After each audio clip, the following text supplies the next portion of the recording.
You are not special. We've been told that realizing this is a shattering tragedy, but for the person currently stuck, it's the only way out. Since childhood, most of us have been steeped in a very specific narrative. Teachers, parents, and graduation speakers hammered at home. You have limitless potential. You are a high achiever in waiting. You are predestined for something significant. But there is a friction between that narrative and your actual life. If you were born for greatness, why does it feel like you're spinning your wheels? You have the ideas and the potential, yet your daily reality hasn't changed in years.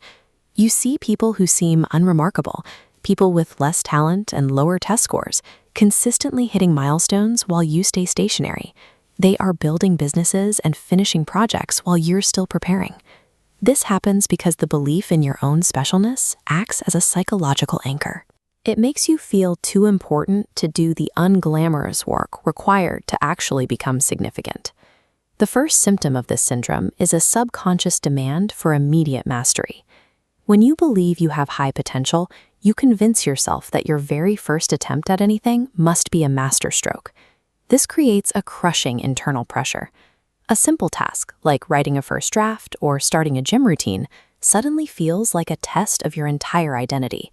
If it isn't perfect, it feels like evidence that your potential was a lie. To avoid that feeling, you wait. You tell yourself you're waiting for the right moment or the perfect strategy, when in reality, you're just terrified of producing something mediocre. You retreat into overthinking. It's a comfortable place to hide because analyzing a problem feels like progress, but it produces zero external results. Overthinking serves as a defense mechanism. It allows your specialness to remain a safe, untested theory in your head rather than a failed experiment in the real world. This leads to the second symptom, a disproportionate fear of failure. For an average person, failure is just a mechanical error assigned to adjust the process.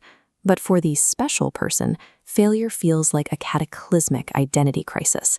It's an indictment of who they are. Because your ego is tied to being naturally gifted, you avoid any situation where you might look like a beginner. You refuse to start at the bottom because the bottom is a place for average people. You prioritize the appearance of competence over the actual process of learning. You would rather be a genius who never tried than a beginner who looked foolish. By protecting the illusion that you are exceptional, you ensure you never actually enter the arena. The result is a resume that remains perfectly clean and perfectly empty. The final symptom is the timeline trap. If you believe you're destined for the top, you develop a sense of entitlement toward fast, outsized returns. When a goal requires years of monotonous, repetitive work, you feel slighted. You get bored and move on, as if the world is failing to recognize your brilliance quickly enough. This is where the executor takes the lead. The executor is the person who accepts their averageness. They don't rely on talent. They rely on the sheer volume of their output. The second trajectory wins because the executor doesn't need to feel special to keep going. They don't need immediate validation to show up for work tomorrow. Success is almost always a result of the volume of your actions, not the height of your initial potential. It is time to drop the burden of being special. Accept that you are average. Accept that you are just another person who has to work for what they want.